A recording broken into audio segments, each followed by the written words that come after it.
Soal nomor 1 TPM yang ketiga Kota Yogyakarta tahun 2024. Perhatikan di sini nomor 1 dan nomor 2 itu soalnya sama, hanya pertanyaannya yang berbeda. Di sini ada teks. Perhatikan ada dua pengukuran yaitu massa dan volume. Untuk soal nomor 1 ditanyakan hasil pengukurannya massa dan volume yang tepat adalah titik-titik.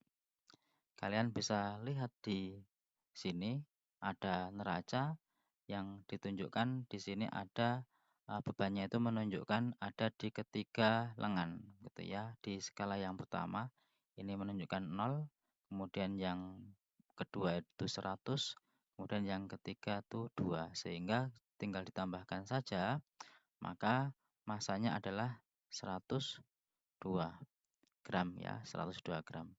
Kemudian untuk volumenya gampang, pada saat batu dimasukkan ke alat ukur ini, yaitu gelas ukur yang diisi dengan air yang semula airnya setinggi 60, kemudian ditambahkan batu menjadi 80, maka volume batunya adalah 80 dikurangi 60 sama dengan 20 ml atau cm kubik sama. Sehingga jawaban nomor 1 yang tepat adalah A ya, 102 gram dan 20 ml. Saya kira mudah, kita lanjut di soal nomor 2. Masih sama soalnya, yang ditanyakan adalah berdasarkan data tabel massa jenis zat, benda yang ditemukan Amira adalah titik-titik. Dari hasil pengukuran tadi, massa dan volume kita bandingkan menghasilkan pengukuran massa jenis. Massa jenis yaitu perbandingan massa dibanding dengan volumenya, yaitu sama dengan massanya 102 gram, kemudian volumenya tadi adalah 20 cm kubik. Nah, ini sama dengan 5,1 gram per cm kubik.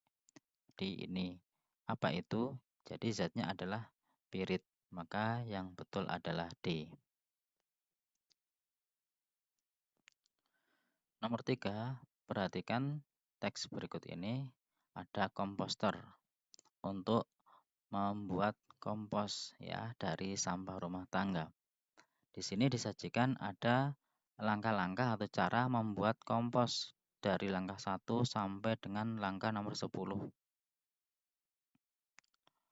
Nah, dari tahapan ini atau cara-cara ini yang ditanyakan adalah peristiwa yang merupakan perubahan fisika itu adalah tidak terbentuk zat baru. Tidak terbentuk zat baru. Jadi zatnya memiliki sifat yang masih sama gitu ya. Kita lihat nomor 1. Cacah sampah organik rumah tangga hingga berukuran kecil. Jadi jika ada benda berukuran besar, kemudian dipotong-potong jadi lebih kecil ukurannya, maka benda itu atau zat itu tidak berubah menjadi zat baru, hanya ukurannya saja yang berubah. Itu termasuk perubahan fisika ya. Jadi nomor 1 benar. Nomor 1 benar. Kemudian nomor 2, tambahkan kompos, tanah, pupuk kandang, serbuk gergaji sebagai inokulan. Jadi pada saat ditambahkan di sini belum ke tahap yang berikutnya, belum ditambahkan apa itu yang namanya starter gitu ya, EM4. Maka ini sampah-sampah tadi itu belum terjadi perubahan yang membentuk zat baru. Jadi masih baru perubahan fisika saja, bercampur saja begitu. Jadi ini termasuk perubahan fisika juga ya, walaupun sebetulnya juga hanya bercampur biasa. Kemudian yang ketiga, larutkan aktivator starter kompos dengan air. Jadi di sini ada pelarutan saja. Jadi E4 itu hanya bercampur dengan air. Sama seperti kalau kita itu menambahkan gula ke dalam air diaduk, maka gulanya larut dalam air. Jadi air gula. Maka air gula bukan zat baru, hanya pelarutan saja. Ini termasuk perubahan fisika juga ya. Jadi jawaban yang tepat adalah 1, 2, dan 3. Begitu Kalau misalnya nanti di sini misal nomor 4 sampai nomor 10 itu yang jelas perubahan kimia yang mana yang terbentuk zat baru. Maka misalnya di sini ada ditandai munculnya aroma yang tidak sedap. Ini menghasilkan gas. Jadi terbentuk zat baru, gas yang semula belum ada gitu ya. Nomor 6. Itu perubahan kimia gitu. Dan seterusnya. Jadi karena sudah kita peroleh jawaban yang tepat yaitu A, oke. Itu ya nomor. Oke, kita lanjut soal nomor 4. Perhatikan di sini kita membuat ada kolam lele minimalis. Jadi memakai drum. Nah, di sini perhatikan teks yang ada di sini. Yang ditanya apa atau ini? Yang ditanya adalah drum yang perlu ditambahkan kapur dolomit adalah titik-titik. Untuk apa itu kapur dolomit? Jadi ini, lihat di bagian ini. Kapur dolomit itu dipercaya dapat meningkatkan pH air. Gitu ya, intinya itu. Jadi yang ditingkatkan adalah pH-nya yang rendah, di mana di sini yang pada keadaan yang pas, yaitu di sini disebutkan para pembudidaya diwajibkan untuk menjaga pH air kolam dalam keadaan netral atau pada kisaran 7 sampai 8 gitu ya. Kalau kurang dari 7 berarti itu kan asam. Ini kondisi asam dapat memacu pertumbuhan jamur dan bakteri. Jadi kurang baik. Kemudian kalau di atas 7 itu masih aman karena lele toleran terhadap air yang memiliki pH 9.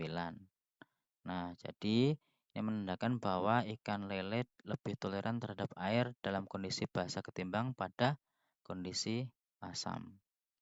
Jadi, kemudian yang bersifat asam maka bisa dinaikkan pH-nya dengan apa? Kapur dolomit. Lihat di sini, drum-drum ini sudah diisi dengan air. Di sini terukur pH-nya 8,8, 7,9, 6,0, 5,2. Jadi yang kurang dari 7 lah yang ditambahkan kapur dolomit tadi. Jadi yang mana? Yaitu yang pH 6 dan pH 5,2. Jadi kolam 3 dan kolam 4. Tuh, sehingga pH-nya naik sampai 7. Maka jawaban yang tepat adalah yang D. 3 dan 4. Saya kira mudah, kita lanjut ke soal nomor 5.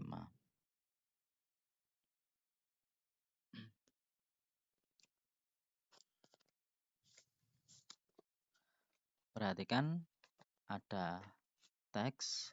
Di sini disajikan ada 2 buah gambar. Yang sebelah kiri itu adalah perbandingan skala termometer Reaumur, Celcius, dan Fahrenheit yang ditunjukkan dengan titik tetap bawah dan titik tetap atasnya masing-masing termometer itu. Kemudian yang sebelah kanan ini adalah perbandingan skala yang dihasilkan sehingga nanti dipakai untuk perhitungan. Jika diketahui skala yang satu ditunjukkan dengan angka, maka skala yang lain menunjukkan angka berapa, maka bisa dihitung dengan rumus ini. Nah, di sini disebutkan bahwa pada saat suhu menunjukkan skala yaitu 43 derajat Celcius, jika diukur menggunakan termometer Fahrenheit dan Reaumur, suhu standar tersebut menunjukkan titik-titik. Jadi ini tidak perlu rumus ini pun kalau kita hafal perbandingannya ini 4:5:9 dan titik tetap bawahnya ini, maka kita sudah bisa langsung menghitungnya dengan rumus gitu ya. Kita sudah hafal yaitu untuk 43 derajat Celcius itu kalau diubah menjadi Fahrenheit, maka kita tuliskan Fahrenheit itu skalanya 9 banding Celcius 5.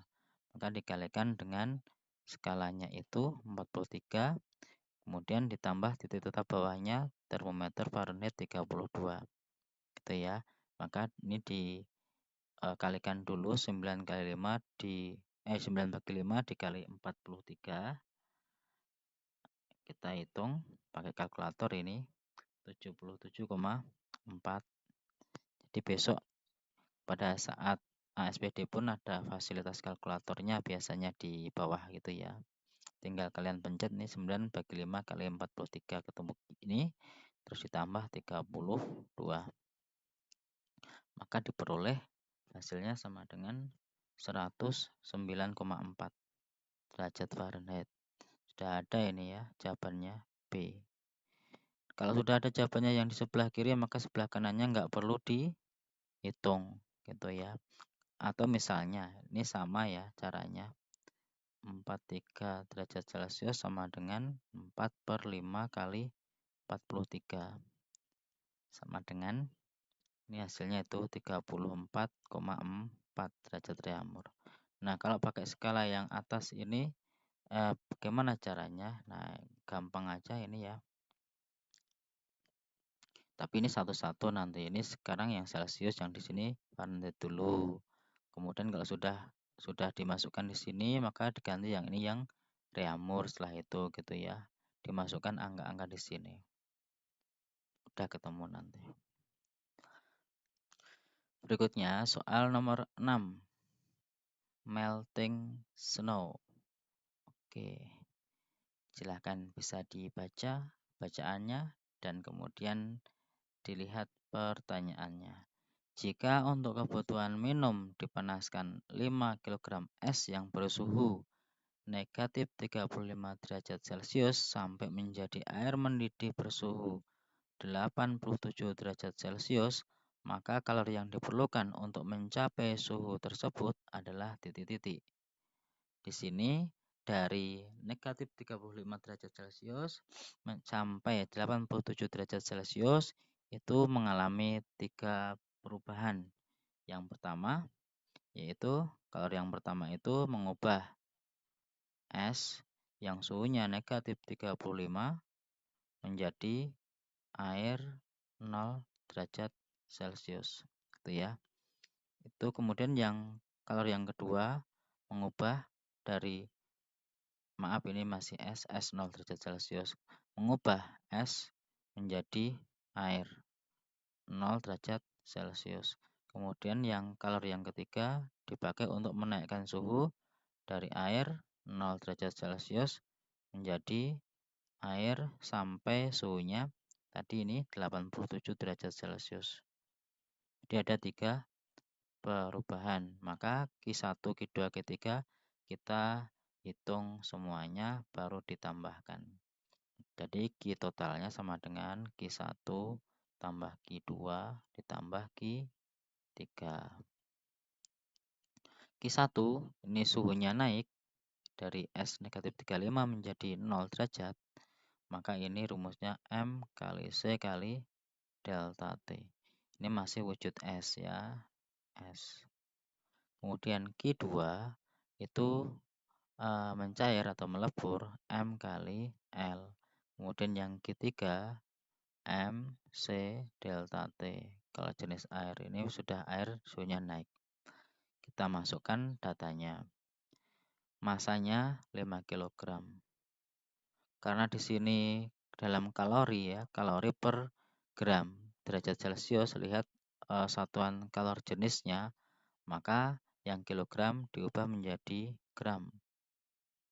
Jadi ini sama dengan 5.000 gram. Maka yang ditulis di sini 5.000 dikali kalori jenisnya es itu setengah kalori per gram derajat Celcius dikali perubahan suhunya es dari negatif 35 menjadi 0 itu naik 35 derajat. Itu ya, itu yang pertama. Kemudian yang kedua, massa sama 5.000 dikali kalor lebur es 80 kalori per, ini bukan per derajat Celcius ya, per gram. Oke. Jadi ini 80 ditambah kemudian yang ketiga M kali C C-nya 1 kalori per gram derajat Celcius dikali delta T itu berapa tadi naiknya? 0 sampai 87, jadi 87. Oke, seperti itu tinggal dikalikan. Hasilnya kita hitung 5.000 kali setengah itu 2.500 kali 35 hasilnya 87.500. Itu ya. Kemudian ditambah yang 5.000 dikali 80 ini 400.000. Kemudian ditambah yang 5.000 dikali 1 kali 87 itu 435.000.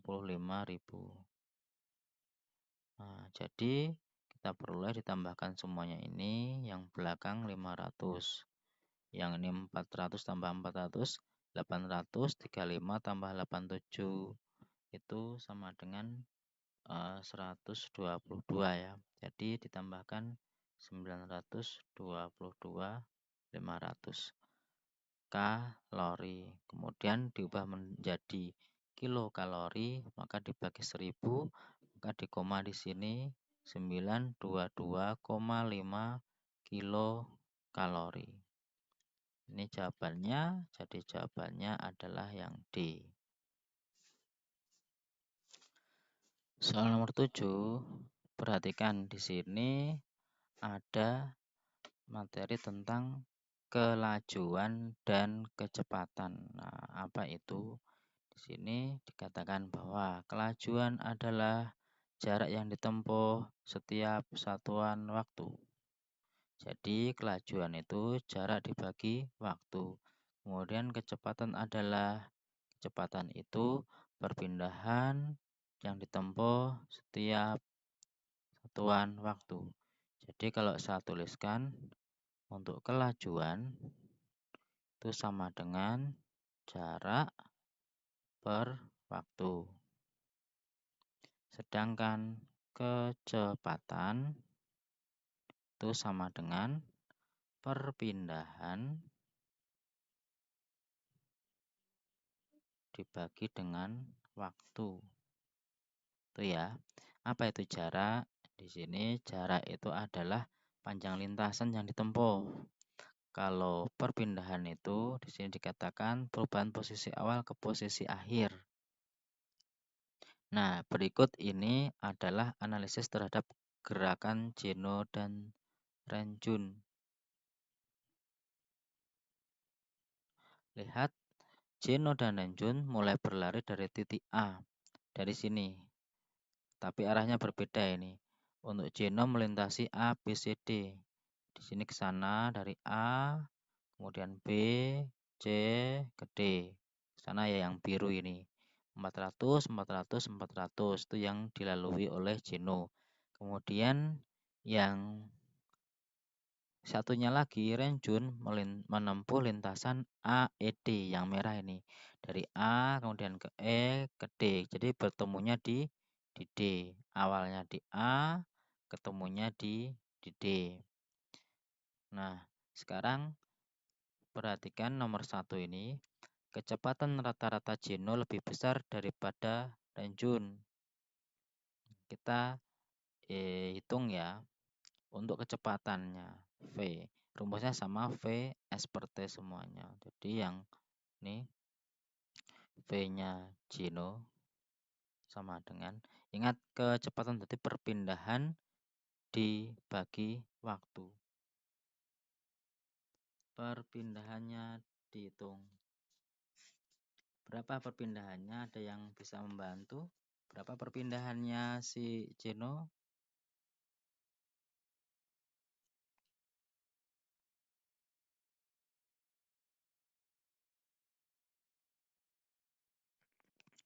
Kecepatannya Jeno. Perpindahannya berapa? Nah, lihat di sini perpindahannya itu dari A ke D. Ini membentuk segitiga ya. Segitiga siku-siku di A. Kalau AE itu 300, ED itu 500, AD berapa? Pakai rumus apa ini? Pitagoras ya. 400 bukan, Pak. 400 ya. 400 meter betul. Terima kasih. 400 ya. Jadi di sini 400 dibagi dengan waktunya. Waktunya yaitu 20 menit.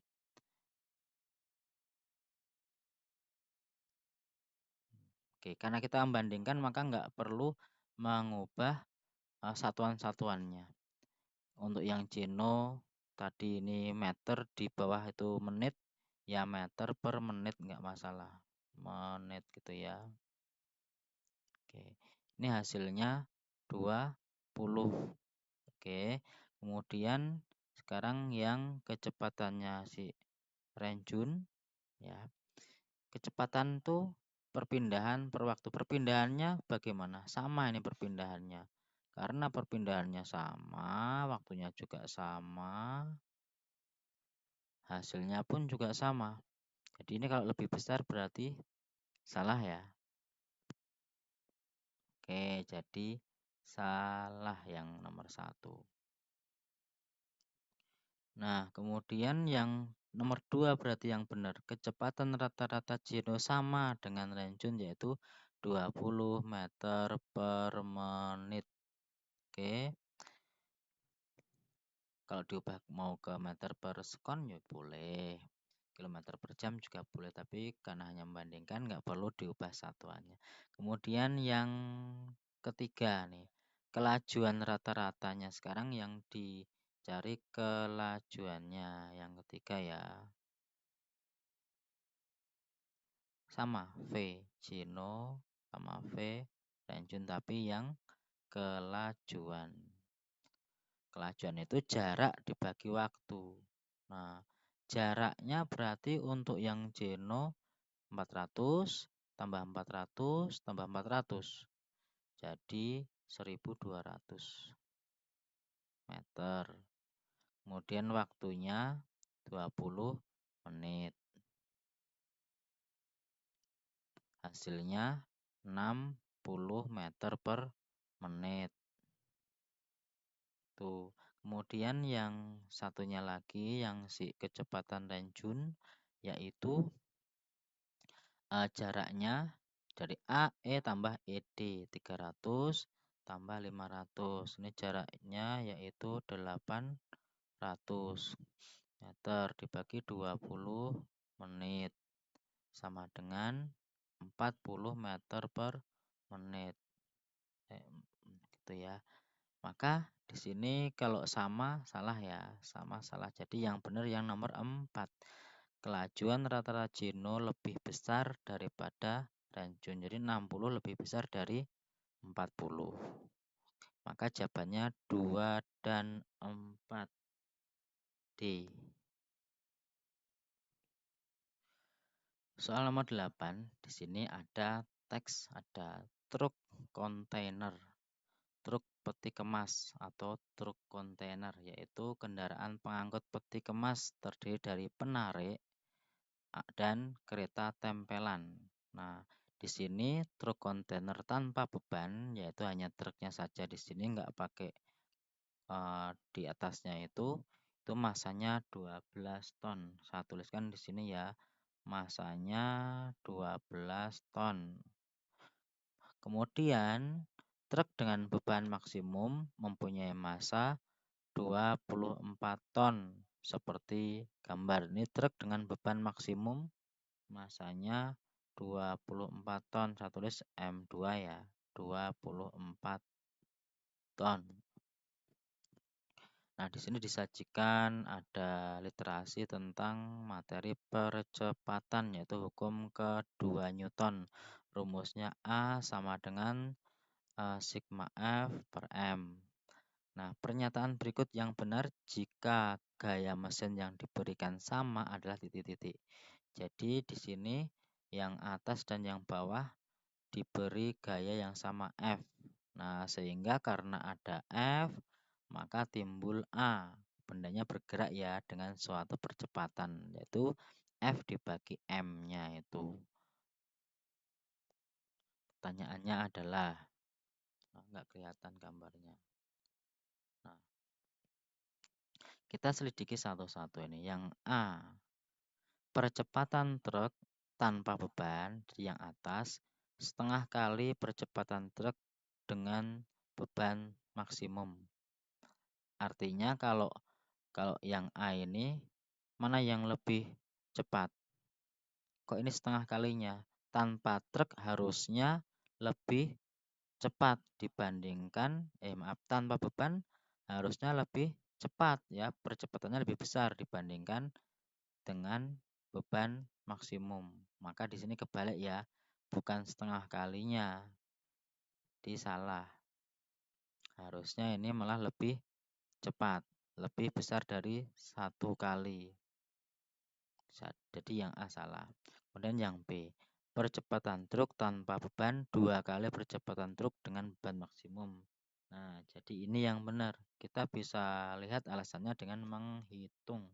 Jadi, kalau A1 tadi, F dibagi M1. Kemudian kalau A yang kedua, yang di bawahnya itu F dibagi M2. Dari sini kalau kita bandingkan, percepatan pertama dibanding dengan percepatan yang kedua, maka sama dengan F dibagi M1 per F dibagi M2 atau ekuivalen dengan percepatan pertama dibandingkan percepatan yang kedua sama dengan dicoret F-nya, maka ini 1 M1 per 1 M2 atau M2 per M1 dibalik jadi ya. Maka hasilnya sama dengan A1 per A2 sama dengan M2 24 ton bagi M1 12 ton. Jadi ini diringkas 2:1. Maka dapat dikatakan A1 sama dan dikali silang ini 2 kali A2. Jadi percepatan yang pertama yaitu tanpa beban adalah 2 kali percepatan yang truk dengan beban maksimum yaitu A2 itu. Oke, jadi jawabannya yang benar yang B. Kemudian kalau yang C salah kenapa? Ini sama dengan sama ya. Sama itu salah ya. Karena ini udah beda masanya ya enggak sama. Kalau D, percepatan truk dengan beban 18 ton. Jadi dengan beban 18 ton. Truk dengan beban 18 ton. Jadi yang A tadi kan tanpa beban itu 12 ton. Ditambah 18. Jadi 30 ton totalnya ya. Jadi percepatan truk 30 ton. Apakah 2/3 kali dengan truk yang beban maksimum? Yang maksimum tadi 24 ton. Nah, harusnya berapa? Nah, kita bisa lihat di sini misalnya ini A3 ya. Tulis A3 sama dengan F per M yang ketiga. Kita bisa membandingkan lagi A2 per A3 sama dengan M3 per M2. Langsung aja dibandingkan dengan masanya tetapi dibalik. Yaitu yang M3 itu jadi 30 tadi, 30 ton dibagi 24 ton sama dengan 5/4. Ini dibagi 6 dibagi 6. Ketemunya 5/4, bukan 2/3. Oke, gitu ya. Jadi D juga salah. Nomor 9, water slide. Papan seluncur air. Di sini ada 3 macam yaitu single track slide, wide straight track slide, multi track slide. Di sini nanti berbeda di kecepatan maksimumnya ini. Yang single track 10 meter per sekon, kemudian yang tengah ini 8 meter per sekon, yang belakang ini 14 meter per sekon. Ayo silahkan kalian pilih yang mana kalau mainan air waterboom seperti ini. Yang banter yang muter-muter ini ya, sampai 14 meter per sekon. Pertanyaannya apa? Ini kan yang di awal itu yang paling tinggi, yang paling bawah itu sejajar dengan permukaan tanah gitu ya. Maka ini berkaitan dengan materi tentang energi potensial dan energi kinetik. Oke. Massa rata-rata orang dewasa diperkirakan sebesar 60 kg, masanya 60 kg. Dimulai titik tertinggi, kemudian meluncur bebas hingga permukaan air kolam. Perancang ingin memasang water slide dengan tipe multi track slide. Jadi yang ini ya, yang kecepatannya yang 14 meter per second. Jadi kalian fokus ke yang ketiga ini saja. Ketinggian pemasangan water slide agar tetap aman harus dipasang pada ketinggian maksimum berapa? Jadi yang paling atas di sini berapa? Sehingga pas kecepatannya maksimum itu adalah 14 meter per second.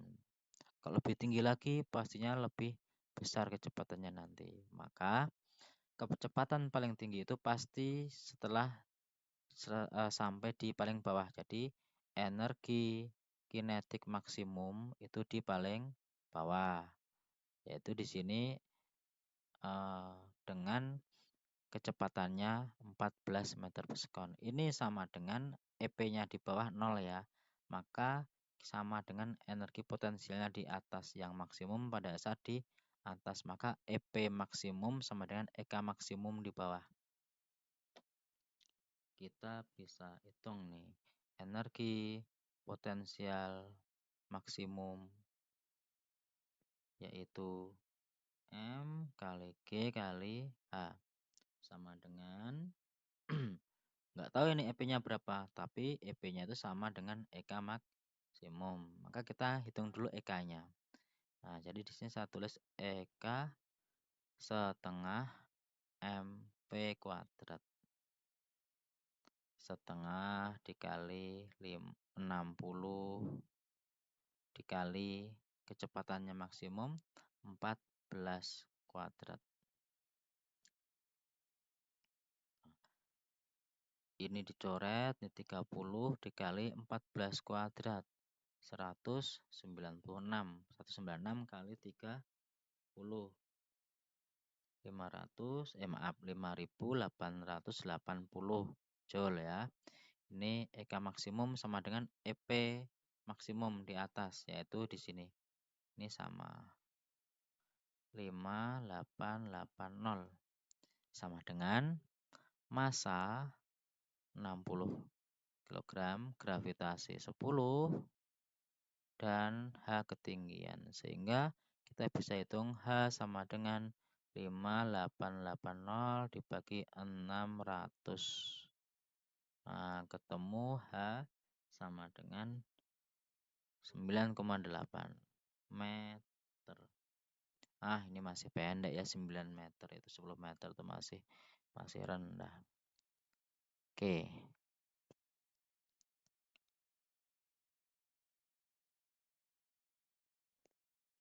Perhatikan ada sistem katrol pada kren. Nah, di sini ada beberapa katrol ya.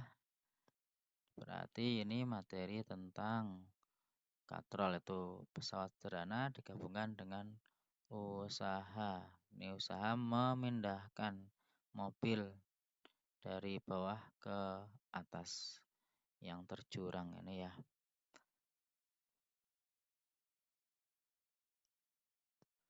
Usaha yang dilakukan untuk mengangkat mobil ke jalan sebesar titik-titik. Karena usaha itu rumusnya adalah W sama dengan F gaya dikali S perpindahan. Nah, di sini gayanya belum tahu nih. Gayanya belum tahu ya. Kemudian gaya yang dikeluarkan ini menarik dengan katrol ini. Nanti kita cari dulu dikali dengan S. S itu perpindahan karena pindahnya itu dari bawah ke atas. Di sini ada 5 meter, maka S-nya 5 meter. Nah, kita hitung dulu F-nya di sini. F-nya berapa? Kita hitung ya. Memakai rumus keuntungan mekanis di atas itu, KM sama dengan W dibagi F. W per F. Lihat katrolnya ini. keuntungan mekanis itu perhatikan. Nah, di sini ada disebutkan bahwa keuntungan mekanik katrol itu perbandingan antara berat, beban, dan gaya yang diperlukan. Keuntungan sistem katrol juga dapat dinyatakan dengan jumlah tali yang menopang beban. Jumlah tali yang menopang beban. Ini bebannya, kemudian talinya 1, 2, 3. Gitu ya. Sebetulnya 3, tapi ini yang dimaksud tuh 4. Karena kalau 3 nggak ada jawabannya ini. Karena di sini kok ada tali di sini, seolah-olah di sini itu ada satu lagi melilit itu ya. Jadi saya isikan di sini 4, kepaksanya 4 gitu ya. Keuntungan mekanisnya itu 4. Jumlah tali yang menanggung beban 4. 4 sama dengan W. W itu berat beban. Ini massa dikali gravitasi ketemu berat 18000 Newton dibagi F. Sehingga F-nya sama dengan 18000 dibagi 4 Newton. Maka F-nya sama dengan berapa? 4500 ya. 9000 bagi 2, 4500 Newton. Diisikan di sini 4500 Newton. 4500 dikali 5, 22.500 Newton meter atau Joule gitu ya. Jawabannya C. Kalau saya melihatnya itu 3, maka nanti di sini kalau angka 3, di sini 3, maka di sini 6000. 6000 kali 5 30.000. Jika ada pilihan di sini 30.000, saya pilih 30.000. Karena ini kelihatan kalau ini itu keuntungan mekaniknya 3 di soal berikutnya. Nah, di soal berikutnya ini kan masih sama seperti yang tadi ya. Untuk soal nomor 11 itu. Nah, nih.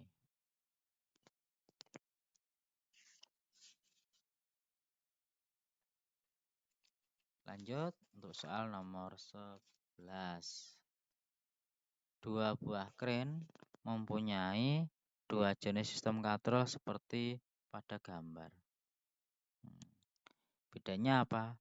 Bedanya sistem katrolnya ini yang beda. Katrolnya 3, maka talinya ini 3. Katrolnya ini 4, maka talinya di sini 4. Maka yang ini keuntungan mekaniknya 3. Yang ini keuntungan mekaniknya 4. Tuh. Pernyataan yang tepat ketika sistem katrol kren digunakan untuk mengangkat beban yang sama menempuh ketinggian yang sama adalah titik-titik. Bebannya sama, W-nya sama, ketinggiannya sama, S-nya sama. Itu ya. Nah, gayanya, gaya F1 dibandingkan dengan gaya F2. Nah, kita lihat di sini kita bisa ngitung ini. F kan tadi keuntungan mekanik sama dengan W per F, sehingga F sama dengan W per keuntungan mekaniknya gitu ya. Ini 3600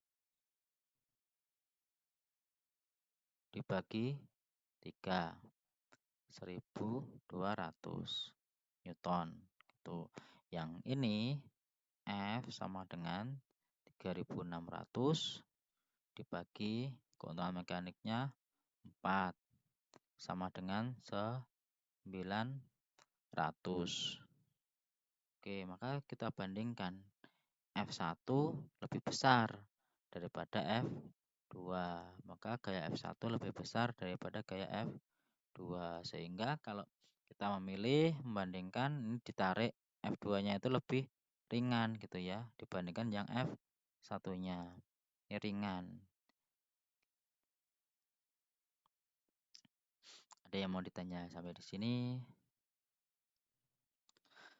Soal nomor 12. fenomena pasang surut air laut dan gerhana.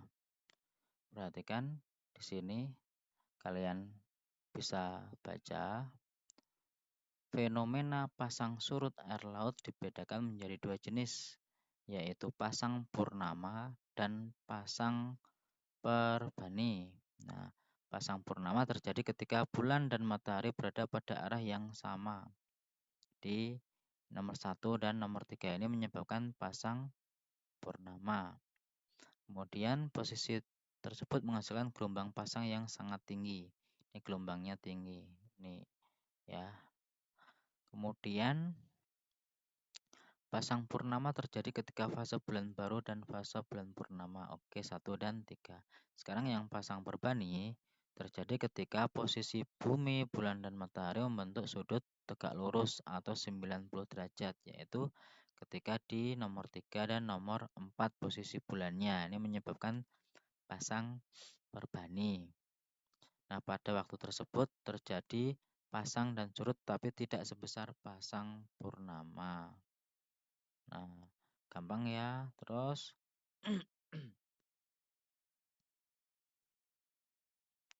kita lihat soalnya. Analisis terkait kondisi bumi ketika bulan dan matahari berada pada posisi tertentu yang paling tepat adalah titik-titik. Kita lihat A. 4. Kenampakan fase bulan separuh. Kita lihat nomor 4 bulan separuh, benar? Benar ya. Terus dan permukaan bumi yang menghadap bulan mengalami pasang purnama. Bumi yang menghadap bulan, nah, yang di sini, yang atas di 4, salah ya.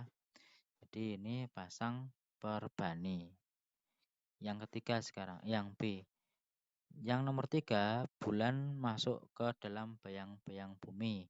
Dan bagian bumi yang menghadap bulan mengalami surut terendah. Kita lihat yang nomor 3 yang ini. Nih, bulan masuk bayang-bayang bumi, benar ya. Namun bagian bumi yang menghadap bulan, yang ini, bagian sini, ini mengalami surut terendah, salah ya, pasang tertinggi. Oke, nomor B salah. Yang C, 2, kenampakan fase bulan sabit. Lihat nomor 2, fase bulan sabit. Salah, ini bulan separuh, setengah ya. Bulan sabit itu di posisi di sini nih, bulan sabitnya di sini. Oke, jadi yang tepat adalah yang D. 1. Bumi masuk dalam bayang-bayang bulan. Lihat, benar apa salah? 1. Nah, bumi masuk dalam bayang-bayang bulan ini, bulannya punya bayangan di sini. Jadi bumi masuk dalam bayang-bayang bulan dan permukaan bumi yang menghadap bulan terjadi pasang tertinggi. Oke, betul ya.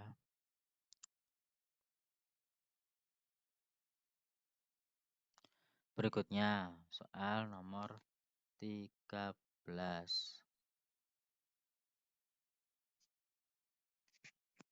Merapi dan Merbabu. Di sini ada dua gunung kebanggaan kita ya. Di DIY ada Merapi, ada Merbabu. Bedanya apa? Nah, di sini Gunung Merapi memiliki ketinggian 2.968 meter mdpl. Kalau Merbabu 3145 mdpl. Nah, kemudian ingat di sini semakin tinggi suatu tempat, tekanan udara akan semakin turun. Jadi semakin ke atas, tekanan udaranya semakin rendah.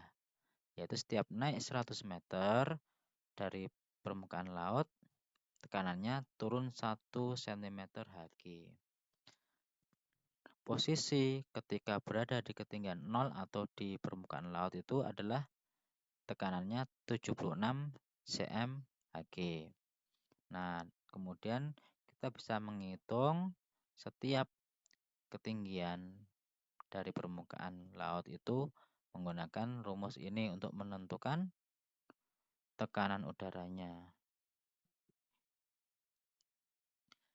P sama dengan 76 dikurangi H per 100. Nah, kita bisa ngitung ya.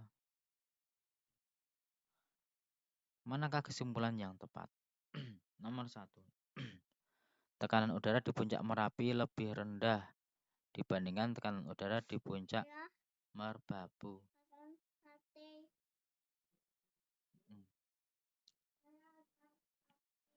Tadi di puncak itu yang lebih rendah adalah yang lebih tinggi yang lebih rendah tekanan udaranya adalah yang lebih tinggi puncaknya. Nah, ternyata Merapi dan Merbabu lebih tinggi Merbabu ini, ya kan? Maka yang lebih rendah tekanan udaranya di puncak Merbabu. Jadi bukan puncak Merapi, salah ya.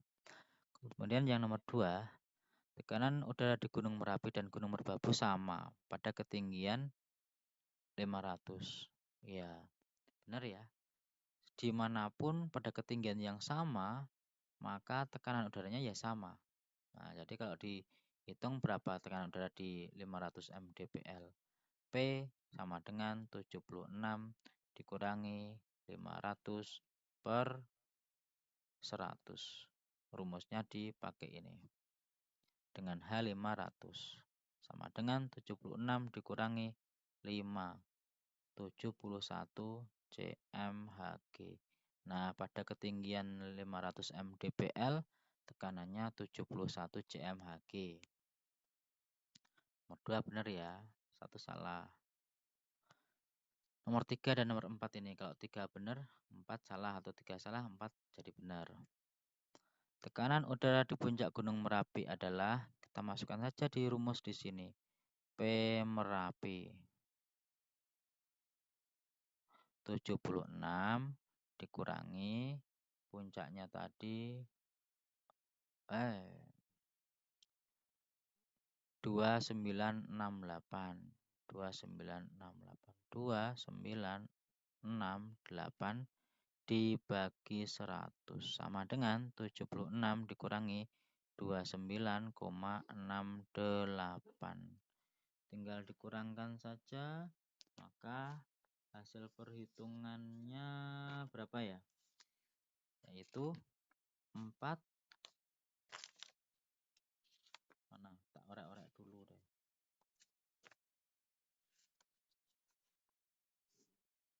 46,32. Benar ya? 46,32.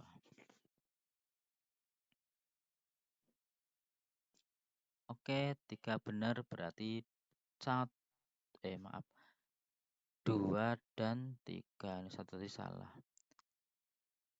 2 dan 3 C jawabannya.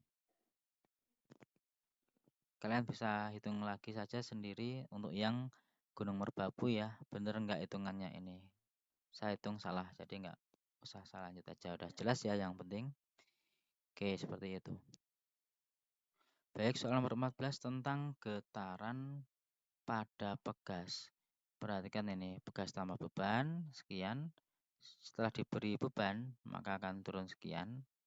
Nah, beban ditarik ke bawah lagi, kemudian dilepaskan, maka akan mengalami getaran dari A ke B ke C, kemudian ke B ke A lagi, gitu kan ya. A, B, C, B, A.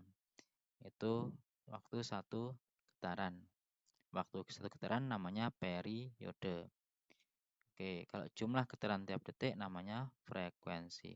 Nah, di sini ada cara menghitung periode, yaitu dengan rumus T sama dengan 2V akar M per K. Sedangkan kalau sudah ketemu tinggal F-nya sama dengan seperti. Nah, nilai K konstanta itu tergantung pada jenis pegasnya. Jika pegas yang kaku memiliki nilai konstanta lebih besar dibandingkan pegas yang lentur. Jadi saya tuliskan untuk K yang kaku itu lebih besar daripada K yang lentur.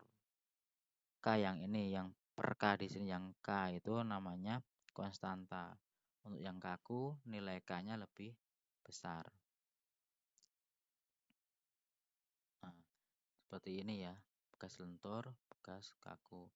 Nah, kalau antar bekas lentur diberi beban yang berbeda pasti kan berbeda juga meregangnya gitu kan. Nah, berdasarkan data percobaan yang diperoleh dilakukan analisis dengan hasil sebagai berikut.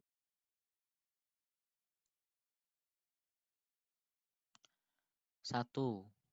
Periode getaran bekas kaku lebih besar dibanding bekas lentur jika massa beban yang digantungkan sama. Berarti kita lihat yang ini ya, yang percobaan 1. Periode tadi T. T itu akan berbanding terbalik dengan K. Lihat posisinya. Posisinya tak tulis gede aja ya. T sama dengan 2V akar M per K. Posisi K di bawah nih, per K gitu kan. Kalau K-nya besar,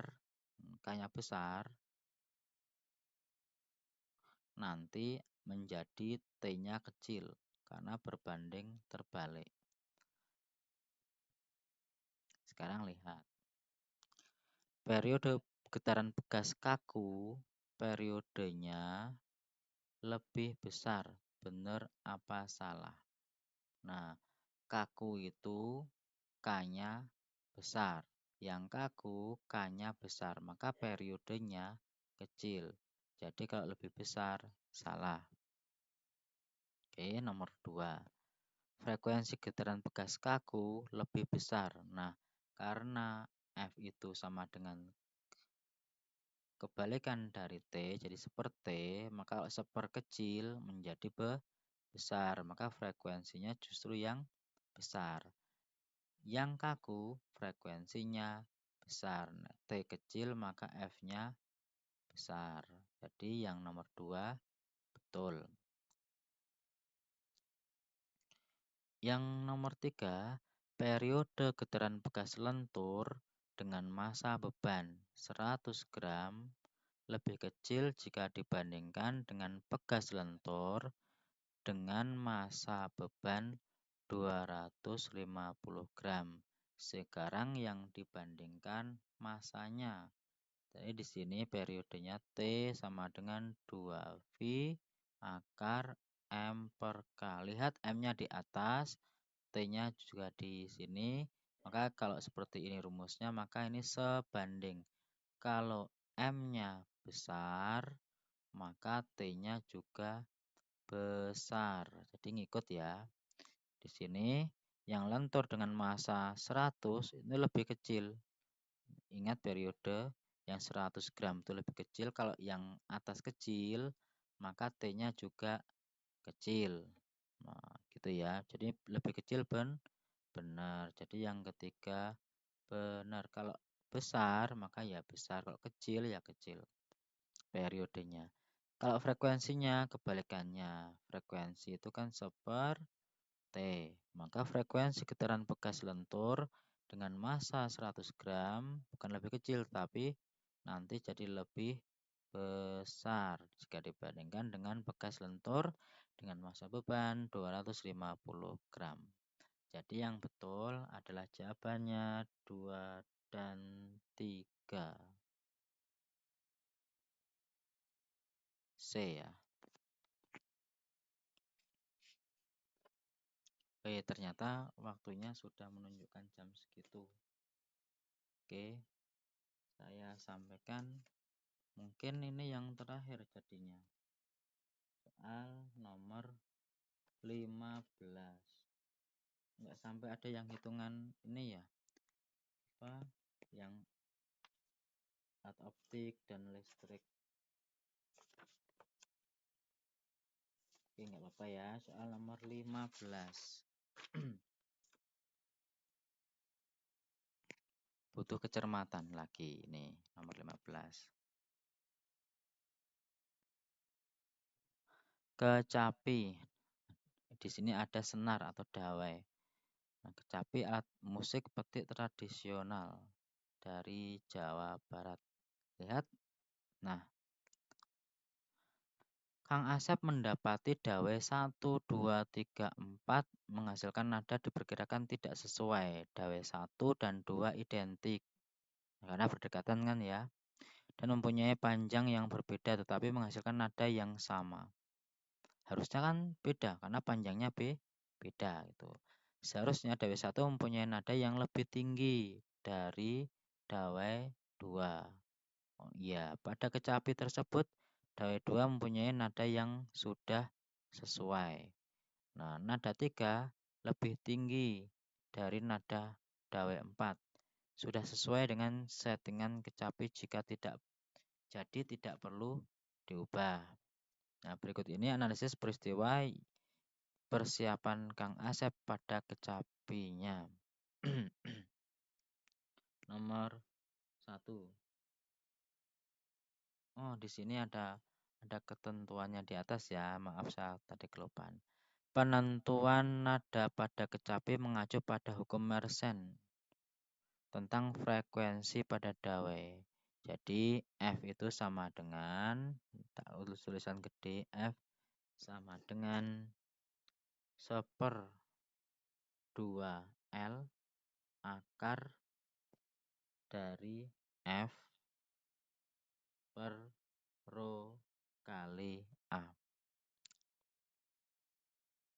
Dengan F itu frekuensi dan F ini tegangan dawai yang ini. Kemudian L itu panjang dawai.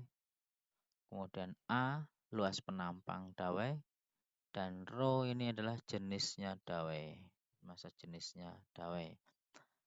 Oke, berdasarkan rumus itu pertama perlu mengencangkan tegangan dawai 1 agar nada lebih tinggi dari dawai 2. Benar apa salah? Mengencangkan. Jadi yang F-nya itu semakin tegang berarti ini besar. F-nya besar karena semakin tegang. Ini posisinya di atas dalam rumus ini, maka F-nya juga menjadi besar. Jika F-nya besar, nadanya jadi tinggi. Nadanya tinggi.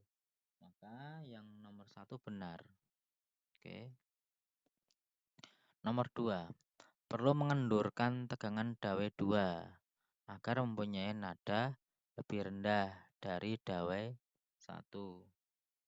Nah, jadi kalau F-nya kecil, maka F yang ini ya, tegangannya kecil, karena dikendurkan jadi kecil, tidak tegang, maka F-nya juga kecil atau lebih rendah. Betul juga ini nomor 2. Oke, jawabannya 1 dan 2 jadinya ya. Nomor 3, dawai 3 menghasilkan nada lebih tinggi dari dawai 4 karena mempunyai diameter yang lebih kecil. Lihat di sini, diameter itu apa? Diameter berhubungan dengan luas penampang yang A.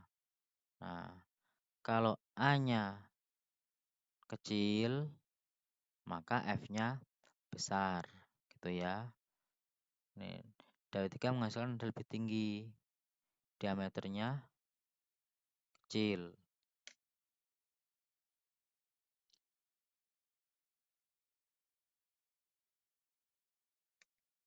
Benar apa salah? Halo? Paham nggak ya ini? Alasannya sih benar. Nah, alasannya benar. Itu ya. Kemudian yang nomor 4, dawai 4 menghasilkan nada lebih tinggi karena lebih panjang. Yang ini lebih panjang, L-nya lebih besar berarti ya. Maka ininya jadi lebih F-nya lebih kecil kalau L-nya lebih besar.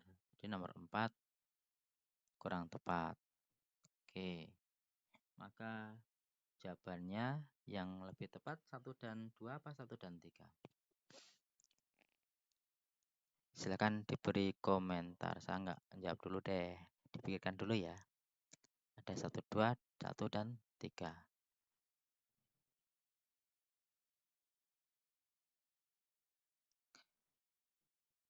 Oke, yang terakhir nomor 16 deh ya, nomor 16.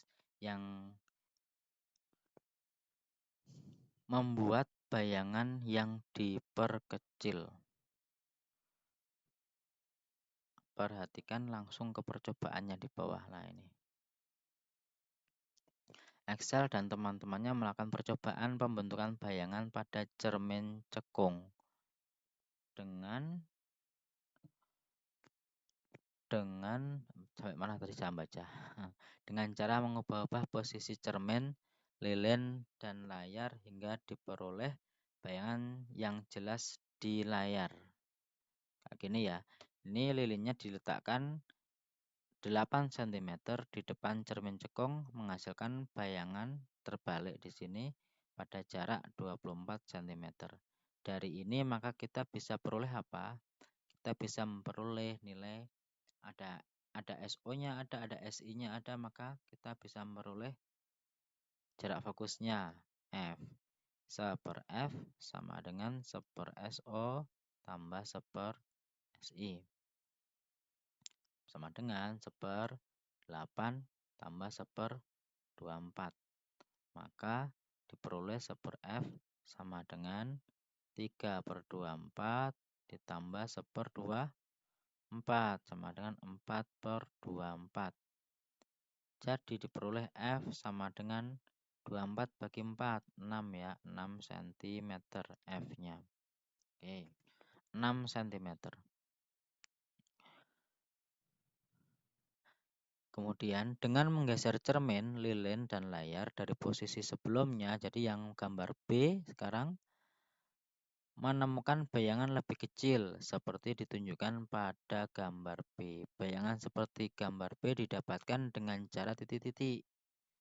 Nah, untuk mendapatkan bayangan yang diperkecil, maka benda diletakkan di ruang berapa? Lilinnya diletakkan di ruang berapa? Ayo, biar diperkecil. Ruang 3 ya. Di ruang 3. Ruang 3 itu di mana? Kalau F-nya 6, maka 2F atau di titik pusat kelengkungan cermin di 12.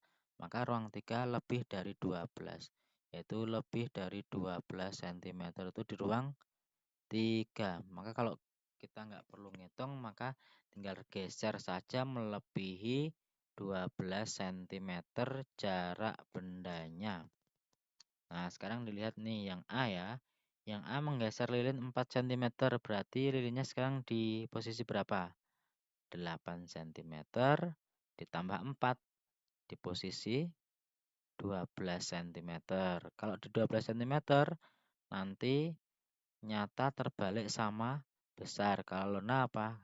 Di titik pusat kelengkungan menghasilkan bayangan nyata terbalik sama besar. Di yang A salah. Menggeser lilin 7 cm menjauhi cermin. Jadi tadi 8 ditambah 7 menghasilkan 15. 15 itu lebih dari 12. Jadi jawabannya yang B, menggeser lilin 7 cm menjauhi cermin. Dan kalau yang ini tuh hanya menentukan letak bayangannya. Nanti digeser-geser sampai di titik inilah diperoleh bayangan yang jelas, yaitu menggeser layar 14 cm mendekati cermin, digeser didekatkan ke cermin. Nah, disinilah diperoleh bayangannya. Di mana itu? Ya 24 dikurangi 14, jadi 10.